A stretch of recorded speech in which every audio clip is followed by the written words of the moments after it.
तो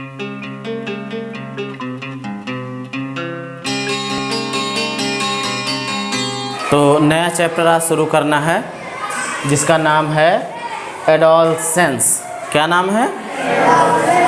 हिंदी में इसे कहते हैं किशोरावस्था, जो कि दो शब्दों से मिलकर बना हुआ है। एक है किशोर और दूसरा है अवस्था। क्या चीज़? अवस्था। तो आज हम लोग जानेंगे कि किशोरावस्था कौन सी अवस्था है, कब आती है ना।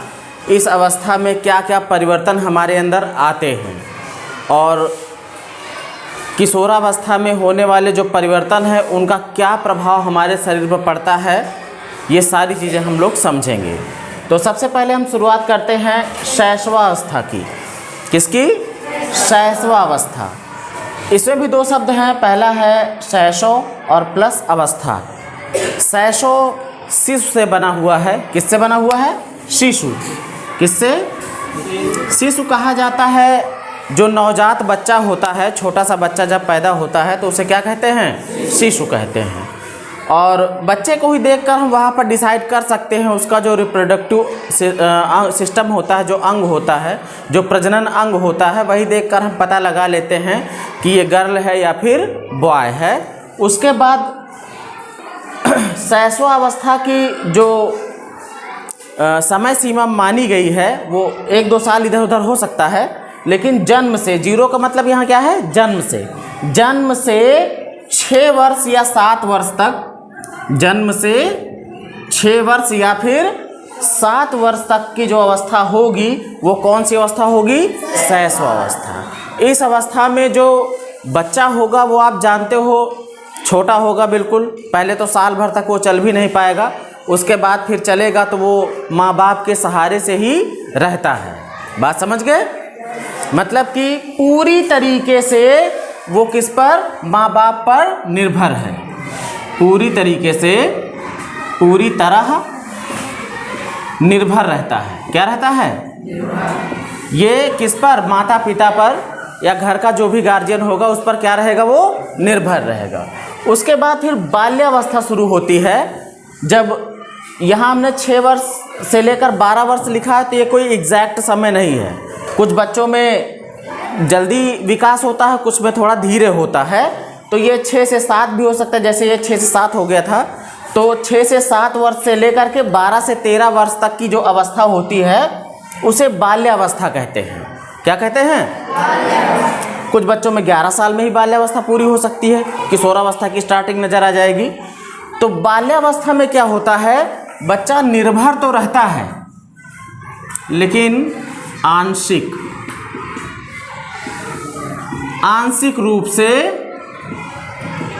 रूप से निर्भर।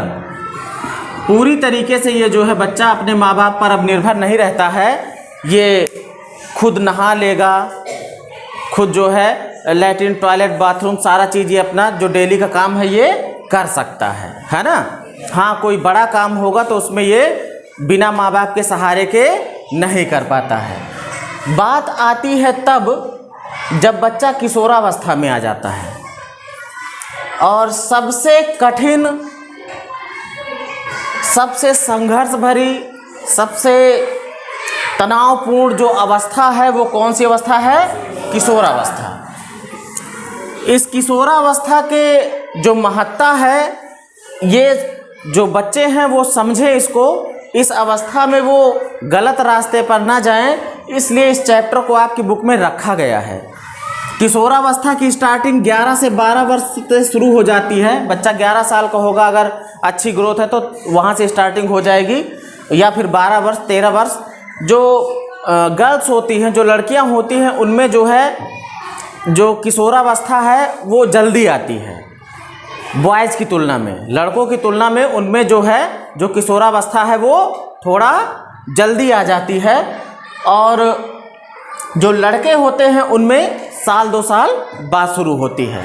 तो 11 से 12 वर्ष में लगभग ये गर्ल और बॉय दोनों में ये अवस्था शुरू हो जाती है, और 18 से 19, 20-21 तक ये अवस्था रहती है। इस अवस्था के बाद जो आती है अवस्था वो है प्रौढ़ावस्था। कौन सी अवस्था? प्रौढ़ावस्था। ये अवस्था 20-21 से लेकर के 40 वर्ष तक मानी जाती है। कोई क्राइटेरिया नहीं है अपना, लेकिन माना जाता है ऐसा। फिर उसके बाद आ जाती है वृद्धावस्था, और वृद्धावस्था 40 साल से 45 साल से 50 साल से अधिक उम्र वाले जो होते हैं सब वो वृद्ध ही गिने जाते हैं, ठीक है, टिल डेथ, मरने तक। अब हमको जो पढ़ना है वो पढ़ना है किशोरावस्था। क्या पढ़ना है? मतलब 11-12 साल से लेकर 18-19 साल के बीच में क्या क्या परिवर्तन हमारे शरीर में आते हैं और उन परिवर्तनों का हमारे शरीर पर क्या प्रभाव पड़ता है, ये हमें समझना है। तो सबसे पहले तो आप समझिए किशोरावस्था में भौतिक परिवर्तन क्या क्या नजर आते हैं। भौतिक का मतलब हो गया जो हमको दिखें, जो हमको दिखे, सबको दिखे कि हाँ ये परिवर्तन इसके अंदर आ रहा है। जैसे पहला परिवर्तन है लंबाई में वृद्धि। जब बच्चा 11-12 साल से अधिक उम्र में जब वो पहुंचने लगता है तो उसकी लंबाई जो होगी वो बहुत तेजी से बढ़ेगी, बहुत तेजी से बढ़ेगी, और वो 18-19 साल तक ही उसकी लंबाई जितनी बढ़नी होगी उतनी बढ़ जाएगी। फिर 20-21 के बाद उसकी लंबाई बढ़ना बंद हो जाती, फिर आगे लंबाई नहीं बढ़ेगी। तो पहली चीज़ तो ये है, पहला परिवर्तन कि उसकी लंबाई में तेजी से वृद्धि होगी। दूसरा है शारीरिक बनावट में परिवर्तन। जो उसकी शारीरिक बनावट है, ऐसे क्या होगा, बच्चा जो है दुबला पतला, मसल्स ज़्यादा नहीं होंगी, बॉडी ज़्यादा नहीं होगी, है ना, मूछ दाढ़ी ये सब चीज़ें नहीं दिखती रहेंगी। लेकिन जब वो किशोरावस्था में आएगा तो धीरे धीरे उसको ये एहसास होगा कि हाँ उसका सीना थोड़ा चौड़ा हो रहा है, मसल्स यहाँ पे थोड़ा ज़्यादा हो रही है, जांघों पे, यहाँ पे गाल वाल भरने लगेंगे। तो ये शारीरिक बनावट में उसके क्या आने लगता है, परिवर्तन आने लगता है। और ये कब शुरू हो जाता है, वही 11-12 से लेकर के 13-14 से लेकर के और 18-19, 20-21 तक ये सारे परिवर्तन जो होने होते हैं वो हो जाते हैं। फिर इसके बाद है आवाज़ में परिवर्तन। किसमें? आवाज़। पहले देखोगे किशोरावस्था शुरुआत होने के पहले, जब किशोरावस्था शुरू होने वाली हो, मतलब 11-12 साल से पहले लगभग लड़के और लड़कियों की आवाज़ दोनों की लगभग मेज खाती रहती, ज़्यादा परिवर्तन नहीं रहता है। लेकिन धीरे धीरे क्या होता है, जो लड़कों की यहाँ पर ये जो वोकल कार्ड है, ये एडम्स एप्पल इसको बोलते हैं। क्या बोलते हैं? एडम्स कौवा जिसको कहते हो, क्या कहते हो? यहाँ पे कहते हैं ना हड्डी, कुछ लोगों के ज़्यादा निकल आता है, लड़कियों के नहीं निकलता है, बहुत थोड़ा सा निकलता है। तो ये जो एडम्स एप्पल है ये क्या होता है, थोड़ा बढ़ता है। क्या होता है? तो कुछ लोगों के ज़्यादा बढ़ता है तो बाहर दिखने लगता है ऐसे, है ना, कुछ लोगों के कम बढ़ता है। तो इसके बढ़ने से क्या होता है, आवाज़ में परिवर्तन आ जाता है, आवाज़ में भारीपन आ जाता है। क्या आ जाता है? भारीपन। मतलब थोड़ा लगेगा कि हाँ कोई वयस्क व्यक्ति बोल रहा है, बच्चों जैसी आवाज़ फिर नहीं रह जाती है। बात समझ गए?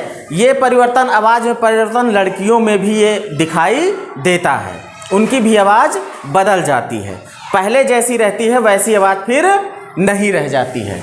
इसके बाद है पसीना और तैलीय ग्रंथियों का सक्रिय होना। हमारे शरीर में जो तैलीय ग्रंथियां हैं, जैसे शरीर में पसीना तो मान लीजिए आता ही है, कुछ लोगों के नहीं भी आता है किशोरावस्था से पहले, लेकिन जो तैलीय ग्रंथियां हैं वो सक्रिय हो जाती हैं 11 से 12 वर्ष की उम्र में। और फिर क्या होगा, पसीना भी खूब आएगा, शरीर में नमी बनी रहेगी, चिपचिपापन रहेगा। बात समझ गए?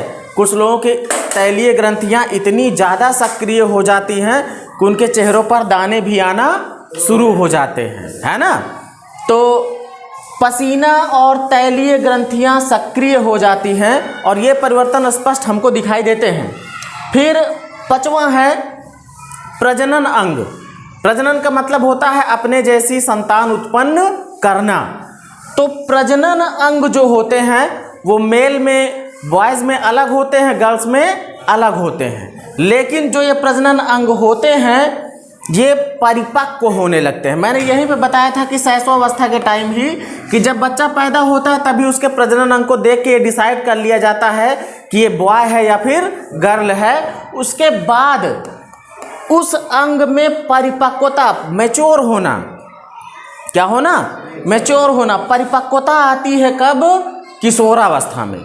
और किशोरावस्था में प्रजनन अंग उसके क्या होते हैं, विकसित होने लगते हैं। बॉयज में जो होगा वो स्पर्म का जनरेशन शुरू हो जाएगा, शुक्राणुओं का। किसका, शुक्राणु।